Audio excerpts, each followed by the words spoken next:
Bueno. Sí, lo que pasa es que es para el directo, no proyecta aquí. Ah, vale. Vale, yo creo que mis inicios en realidad sí que son, o yo los considero muy tempranos, porque ya desde el colegio, como sabemos, el sistema patriarcal pues nos lleva a las mujeres a que no tengamos acceso a determinados espacios. Y yo no estaba de acuerdo con esto, por ejemplo, con que no pudiéramos estar ocupando los mismos espacios en el propio recreo, con lo cual yo promoví desde ya en el cole unas votaciones para que pudiésemos las niñas jugar al fútbol, que era algo muy simple, pero para nosotros estaba reservado, para nosotras solamente estaba reservado los márgenes del recreo. Y ahí ya pues empecé yo creo que un poco con el activismo feminista, y luego ya pues a implicarme en organizaciones como Juventud en Marcha, me hice inscrita de Podemos y por supuesto creo que es crucial que también estemos en el movimiento asociativo, con lo cual pues intento estar en la mayor parte de sitios donde se reivindica pues más justicia social y los recursos públicos en general.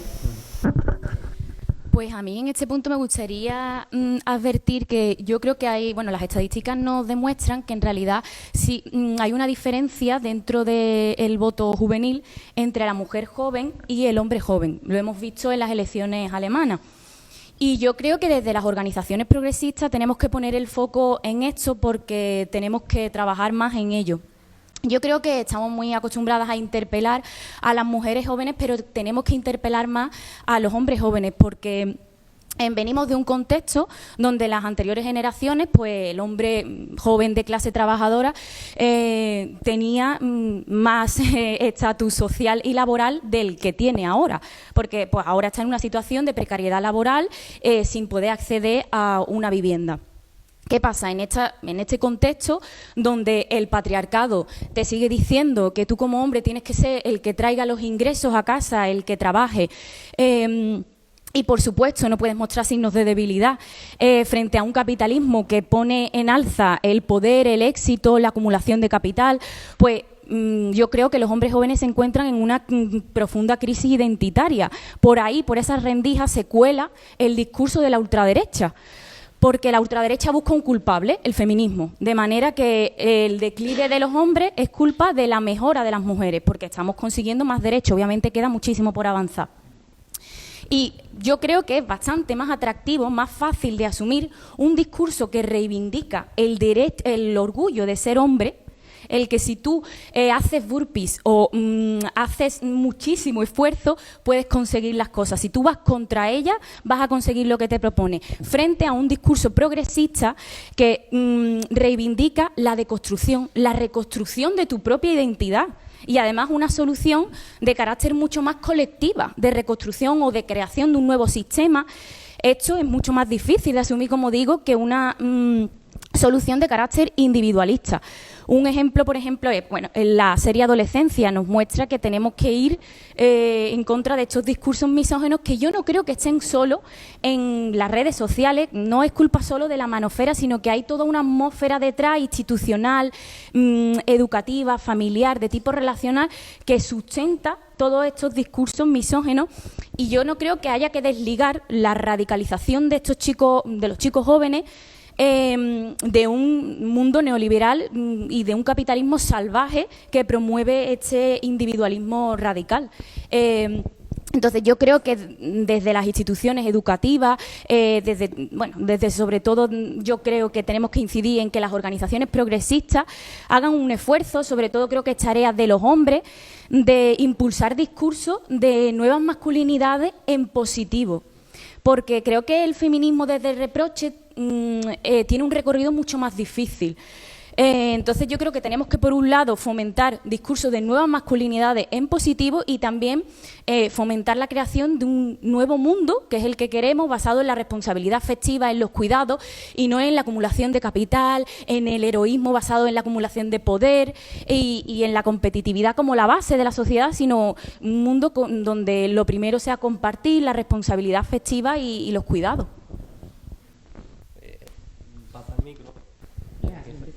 Vale. Bueno, pues yo creo que a mí el activismo político me ha dado cosas muy buenas, pero hay que reconocer que también afecta negativamente a la vida personal. yo como defecto de filóloga, pues siempre pienso, ¿no?, en el verso de Becker que dice poesía eres tú, y se entiende que no es, básicamente de este verso es que no existe la poesía si no hay un lector. Pues para mí la militancia no existe, no tiene sentido si no la comparto con otro y si no va hacia otro, porque al final yo lo que quiero en la sociedad es lo mismo para quien más quiero que para quien ni siquiera conozco. Entonces, pues, para mí la militancia es compartir, luchar, aprender, pero sobre todo crecer con las personas.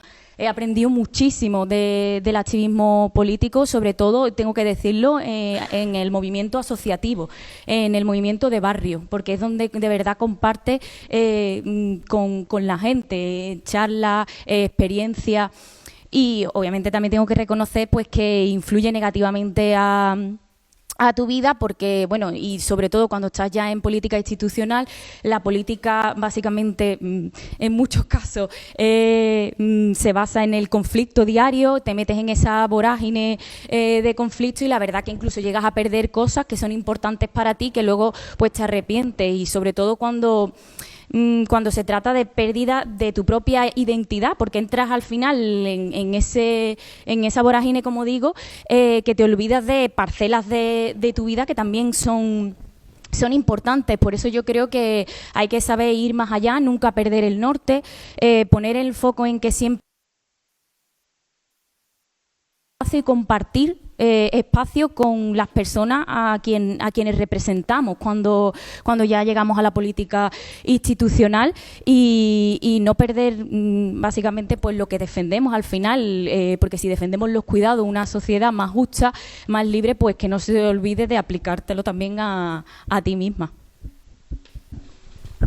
Pues yo creo que desde la política a veces cometemos el error de centrarnos en la generalidad, en las grandes ideas, que por supuesto son importantes, pero a veces nos perdemos en esta generalidad y tenemos que abrazar más lo cotidiano desde mi punto de vista.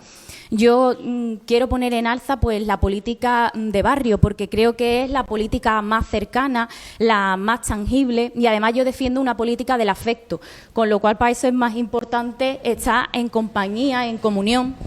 Además, yo creo que las grandes ideas necesitan muchas manos que las sostengan, y para eso es necesario hacer política local.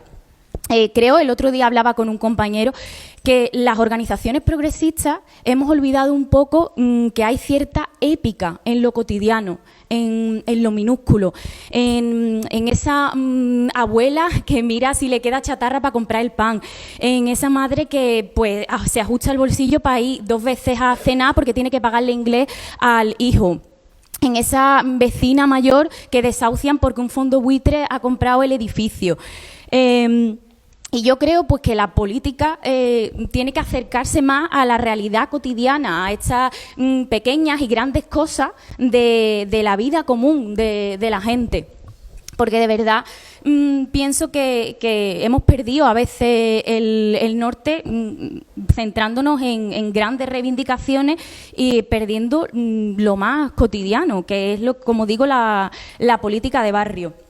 De hecho, Judith Butler hablaba de que la política es lo que se hace con el lenguaje y con las instituciones que nos rodean.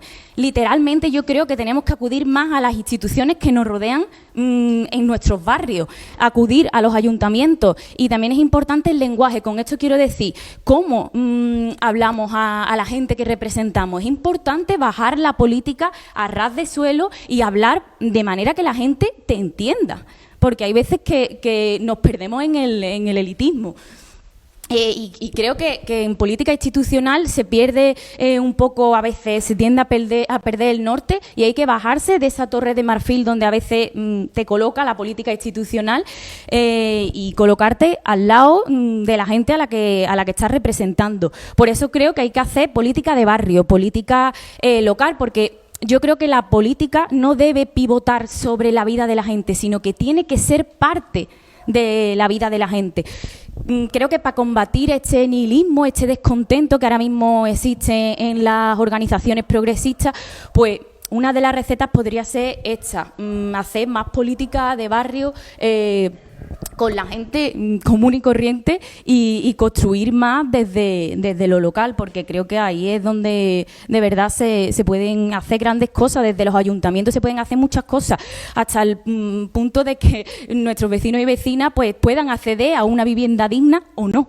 Entonces creo que en lo minúsculo hay mucha épica y tenemos que apostar por esto. Bueno, pues con estas intervenciones llegamos al final de esta primera mesa. Ahora vamos a hacer unos 5 minutillos de descanso y empezaremos con la segunda mesa de Andalucismo en el siglo XXI. Muchas gracias a los 4 participantes, a los 2 Manu, Ana y Nerea. Además, Nerea, que ha hecho un esfuerzo medianamente especial postergando una fecha y un evento que tenía. No vamos a explicar los motivos, ¿no? ¿O sí? Bueno, que es su cumpleaños.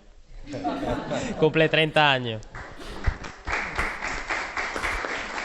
Así que nada, os lo agradecemos mucho y en 5 minutos con el evento.